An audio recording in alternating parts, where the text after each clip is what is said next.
Hello everyone and welcome to another episode of the Good Vibe Show with me, Vivek Atray. Today I have two good friends, Dr. Manuj Wadhwa and Dr. K.M. Kapoor. Thank you for being here, gentlemen. Thanks, Vivek. It's a pleasure to be around with you. Yeah, thank you, Vivek. Nice to have you both, and in fact, they're such accomplished gentlemen. They are friends, but they are very, very accomplished in their own right. Dr. Manuj Wadhwa is a multiple time world record holder and he's a joint replacement surgeon. Yeah. The technical term, I don't know, you can say it. It's an arthroplasty surgeon. Arthroplasty surgeon, and he has been in corporate medical care for a long time, which means basically the top hospitals. Now he's starting his own entrepreneurial journey, which we'll talk about a little later. But just to introduce KM at the same time, we call him KM. He's Krishan Kapoor, Dr. KM Kapoor. He's a plastic surgeon and a cosmetic surgeon, right? Yes. Beauty surgeon. Beauty surgeon. So KM, what is the technical term for that? Yeah, it's basically offshoot of plastic surgery. I'm a plastic surgeon, but now we have a branch called cosmetic surgery or aesthetic surgery. So this is a subspecialty of plastic surgery. Right. So I'll start with Manuj. So Yeah. first we'll talk about shops. We'll talk about your career. We'll talk about the technicalities with KM also. Then we'll come to some more fun times. And this is a good vibe show, right? Yeah. So your smile, his smile is anyway. I don't think KM you want him yet. He is already perfect, right? बाद में बात करेंगे. So Manuj, your journey. How did it start and where are you now? वो है ना आजकल आता है. Yeah. How it started, how it's going. See, Vivek, to be honest, I'm a small town guy. Grew on the streets, as we always say, won those street wars, and then going on to city and an aspiration to grow further. I was always used to laugh in the corporate world, ye dil mange more. Ah. So from there on, I grew across from these things, studied overseas, came back to India. And that was the time corporate healthcare was in a very nascent stage, and we got the first mover advantage. And somewhere down the line, we were fast movers. So the combination of a first mover and a fast mover gave us a vertical steps onto the ladder. So since corporate healthcare was growing, we had an opportunity to be there as to a passive learning and to understand the blend of business to be associated with the true stream, Right. which you are as a surgeon. So that combination was a need, and I would convey it definitely as a message to all youngsters that today gone is the day where you are just a skilled surgeon or a physician in whatever means. You need to have a blend of so many things to transition from a good to an excellent. So from there on, I moved on to the corporate world, and then at a certain stage, 8-10 years back, brought in Elite Orthopedics, which is a service provider, specialty, subspecialty cater for orthopedics, and then sort of collaborated with the healthcare. So now moving from a transition to be working for a healthcare as a doctor to a collaborative model where, you know, I get my aspiration pulled in that, yes, half of the day I practice as a surgeon and the remaining half I get time to be a team leader in whatever means, and gives me a domain to understand more on management portfolios, on the finance sector, which is good because something has to keep you moving, because alone playing on numbers was becoming too monotonous. Right. But that business edge which you now have is difficult to acquire. I mean, you said that a skilled doctor or skilled anything, he's very much into his field. And to be good at that field also takes a lot of effort. But then to see that bigger picture and become a business person, entrepreneur as well, something I'll come back to you, think about it. Okay. KMU. So we met when you came to my office one day and we discussed medical tourism in Chandigarh. Why can't we get all these people from Europe here to Chandigarh?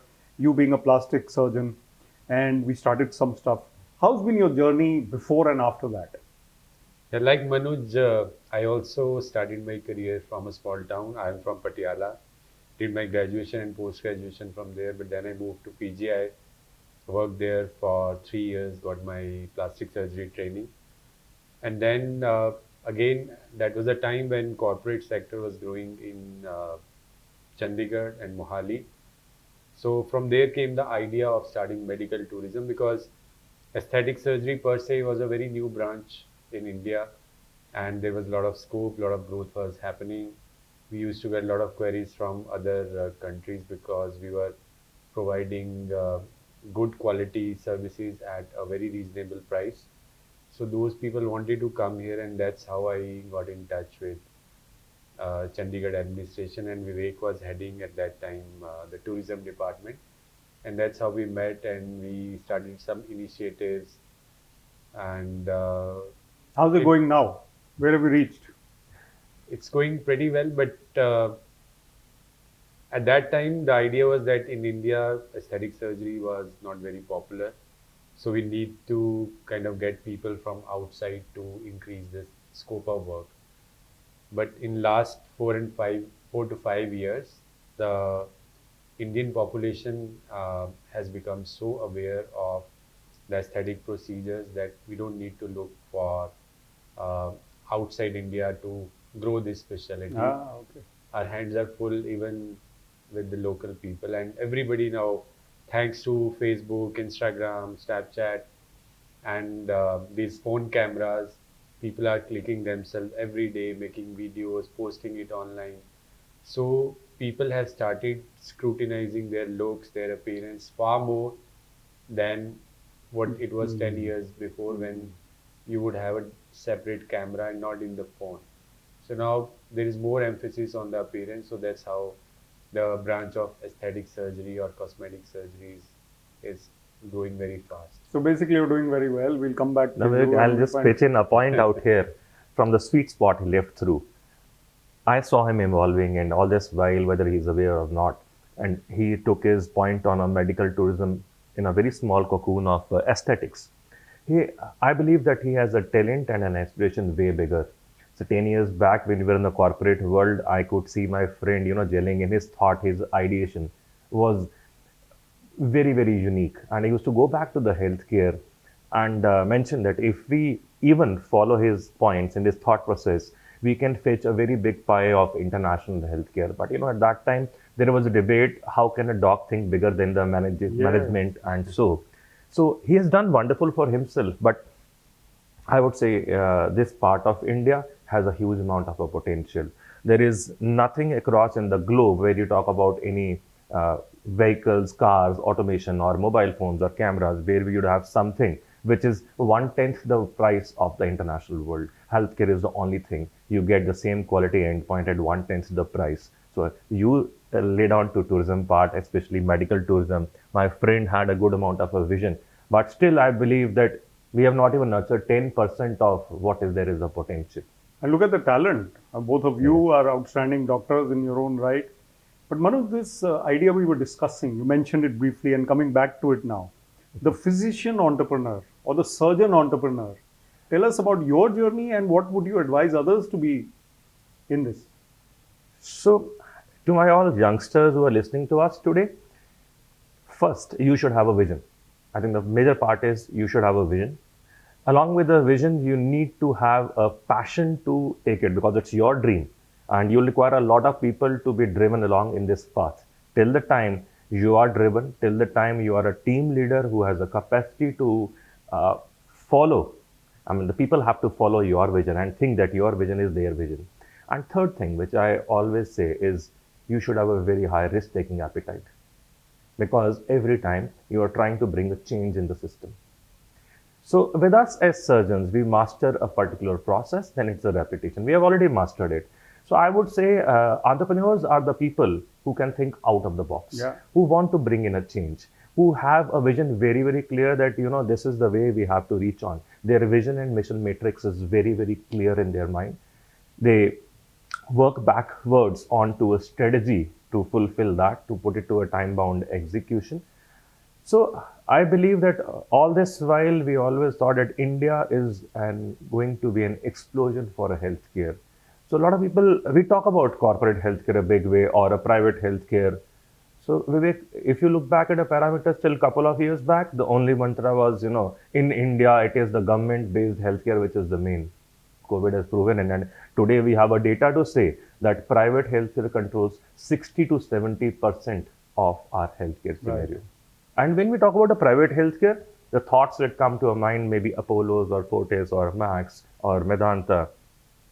But you will be surprised if you look at the data, that is not even 3% of the total healthcare. Absolutely. That means around 65% of healthcare is neither government nor these corporate healthcare.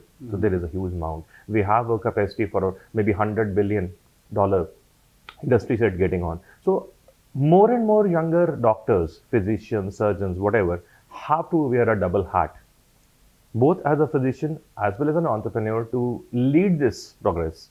I have seen this transition and the tussle going through who is more powerful, whether it is the management guy who has the morosity or is the muscle power for doctor sitting in, I'm sitting on the driving seat, all bullshit. It doesn't make any difference. Both the parties have to work together in sync with the finance guys, with the strategy guys, to make sure that we succeed as a combination endpoint. Combination endpoint. In fact, Kim, your journey evolution, if we talk from taking off from what Manuj said, I mean, obviously, small town Patiala, and then you became a top plastic surgeon, cosmetic surgeon, but then that entrepreneurial and that management, and then that traveler and speaker and everything combined, how did you acquire those skills? How did you become an all-rounder? See, initially, my training was in plastic surgery, and during my initial years, I worked mainly in the plastic surgery departments where we would treat trauma or we would treat burns or hand injuries.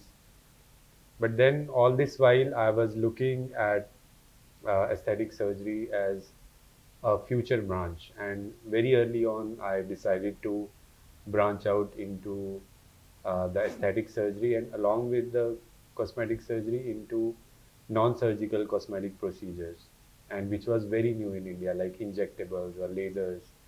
And I started putting more time into this, and gradually I learned the ropes, I acquired better skills, and then I became a trainer for the doctors. Initially, I was training only at national level, then I became an international trainer.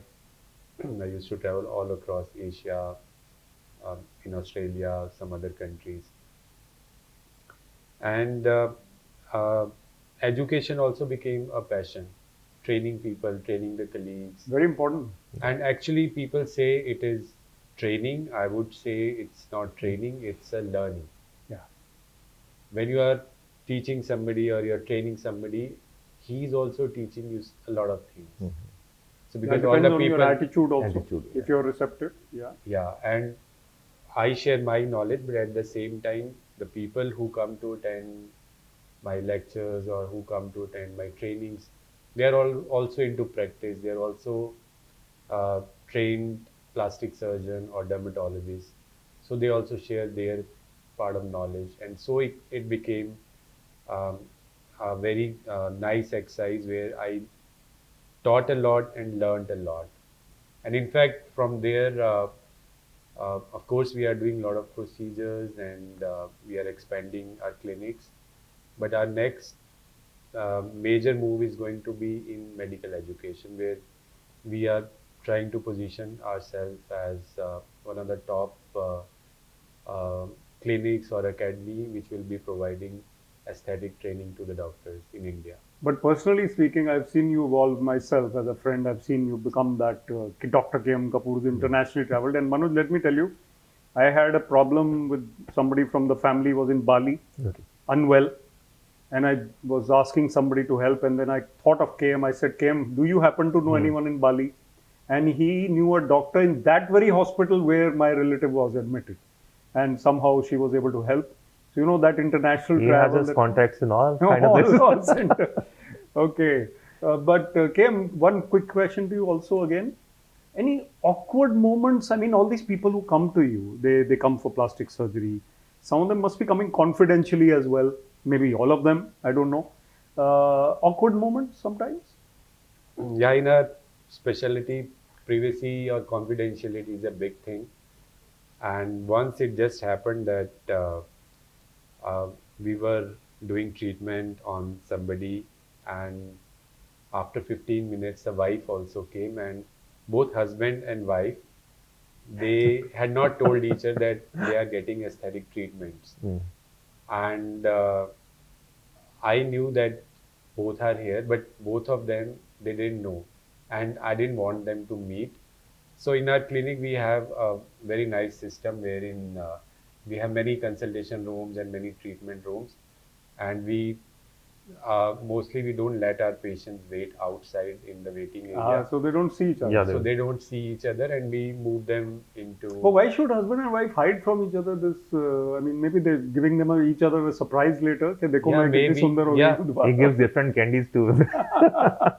Because sometimes it happens, people they want to stay young or they want to look better, but they don't want to Yeah. tell the world that they are getting this help. We are It's getting a lot also- of celebrities also. Celebrities also, and it depends also on the type of treatment, And which we won't go into much. I would say anybody who is looking very good beyond 35 these days, or say 40 these days, you can imagine that it cannot be natural.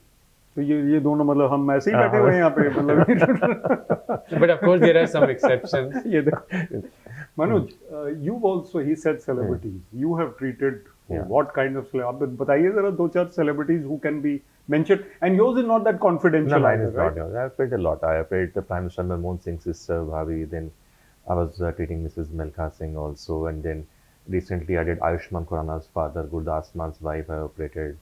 This Prince Nula was a big boss. I operated his mother also. So a lot of people at this stage you going through.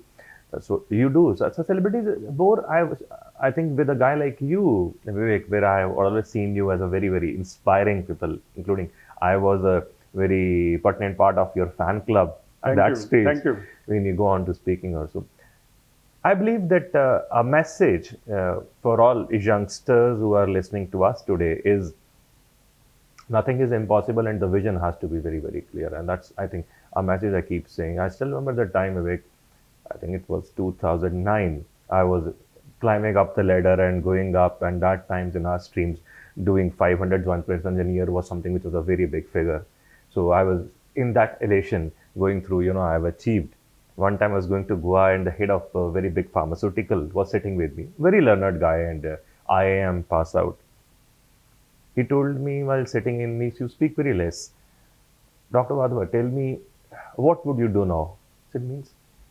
He said, you're already hitting 500 joints and age, I said, must be around 35 at that stage. So what will you do next? You have already reached the apex of the human capacity. He spoke, he went back, and my entire trip to Goa was done. Because the whole time I was taking this question in my mind, this cannot be the end of my career. So, but now, when 10, 12 years passed by, and I feel very proud today, what he told was a human capacity for a year. I crossed that in a month. So, but then it was like working backwards. Yeah. So it was like working backwards in the fact that you have to see how you can make your systems more efficient, because the time is the same. You can work those 15 hours a day and you cannot work beyond. How do you build up the processes? How do you build up an experience right from an entry to exit? How you can build up a standard operating protocols? So there are many versions, not just the financial model which are important, but they're very much doable. Your point, and then that evolution yours also took place, and then we were talking about public speaking skills. You speak so well, KM speaks so well, but there's always scope for improvement. So what are your challenges now? How are you challenging yourself? I know you're into fitness and running. So what else are you looking for on a personal level? See, on a personal level, if you ask me truly to be a big level public motivator, follow the footsteps of Vivek Bindra, somewhere down the line. See, I always did put up a benchmark for me till 50 and beyond 50. I don't know whether how things are going to go on to, but I did what I could do. I did it to the best of things I could have, and I've built and broken my own record. So I don't want to be competition to myself for a very long time. Now is the time you need to be a public motivator, to be a public orator, and that's where you require a bit of a training. There are certain facets which are naturally within you. We imbibe from others, we improve, but certain talents you have to get in. Like I told you, my recent in the last 2 years has been my step into horticulture. I used to appreciate a lot. My father was very good into it, but I myself never went into it. When I went into it, I really enjoy it. That gives me a thrill. So now the next part is, if you ask me, is going on to the public speaking part of it. B is learning more of cooking. Okay, very good, very good. Very, very weak. I'm a Punjabi and Amritsari, so avid eater. But I'm not good at that. Cooking is great. These are great vibes now, because we are not talking only about your careers, we're talking about things which help others to also feel, that we should also do something else. Kim, Puneet, your wife is also in the same I mean, now in the same profession, I guess, but is also a doctor. So are there times when the same profession, husband wife, there's some rivalries, or you get you wanted somebody from a different profession? Can I ask this very direct question? I mean, how's it going? I think uh, in our society, you would have seen most of the doctors, they marry doctors because doctor's life is very tough. And especially the initial years, we have to work almost sometimes even 36 hours at a stretch during our residency, and even beyond that, night calls, emergency. So I personally feel that it was a good decision to have a doctor wife, and because then you can understand the demands of your profession. And now, since we are working together and in the same clinic, and I think it's a big help. It's a huge advantage to have somebody close to you, somebody from your family helping you out in managing the affairs, because when you're trying to grow beyond a certain point, as Manuj was saying, that the teamwork is very important. Absolutely very important. In fact, And the if you fact have, that if you have more people from, like, say your family or your wife whom you can trust in administration, financially, and all other stuff, and you can take some joint decision with consulting each other, then I think it's a plus point. I've seen your Instagram posts from your organization is known as Anti-Clock Yes, Clinic, right? anti-clock. So you turn the clock back, Yeah. and fantastic posts. I think Puneet takes more care of that. I've seen some Yes. brilliant stuff there. Manoj, what about you? Seema is also a doctor, and the same applies. You agree with KM? So it helps you psychologically. I still remember when we were recently married. I mean, a couple of months. I was in my final year of residency, and those times are very tough. You hardly come back home. So for 3 hours, and then you are almost dead on bed, and you move back. I still remember around 2 months down the line, we had a departmental get together, and Seema went back to my boss and said, "I'm going back to my parents. You don't come back home." So, so I always believe that when we work those frantic hours in our, evolving stage, it becomes much easier if you have a companion from the same profession to understand there are pressures, and many times this word work-life balance is just a proverb. It doesn't really fit into those professional years if you are working in India, because if you really want to evolve, your work-life balance goes through a toss. When you get established, the ball lies in your court. How much of each component you want to have in, or how good is your compatibility or understanding, and how That's good you right. divide your responsibilities for your next generation also. Absolutely. What you said about going to the parents' home in Autobiography of a Yogi, even Paramahansa Yogananda's mother says to his father, "I'm leaving for my parents' home." And Tonga bulaya jata hai, and Tonga, then the word he uses, ancient ultimatum. It's not a new ultimatum that the wife will give, it's an ancient term.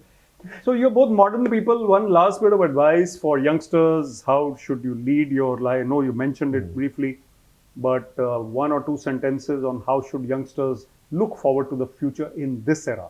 Manuj? I think the young generation is very smart. They all have a potential to be very good. And I keep saying, good to an excellent transition is the main transition.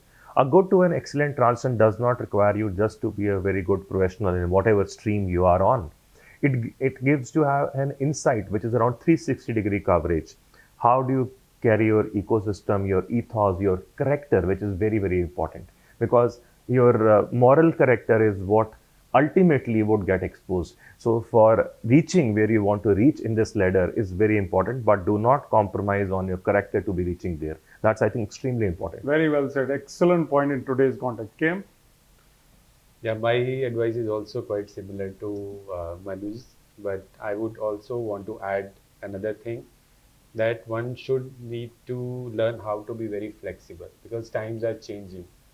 What skills you have acquired today may not be relevant after 5 years. For example, I was trained as a hand surgeon and then burn surgeon, but then uh, I acquired more skills across my career, and now I'm hardly doing those things which I was actually trained for. So one should be very flexible to learn new things, keep evolving, keep learning, and keep experimenting. And also, I would say that money should not be the sole barometer of success.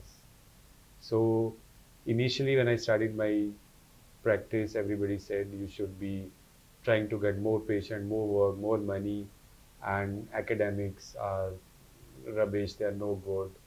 But over the years, I have realized that academic development is also good. And even in private sector, you can do both. Uh, you can do your private practice and still be active in academics, in speaking assignment, publishing papers, doing research.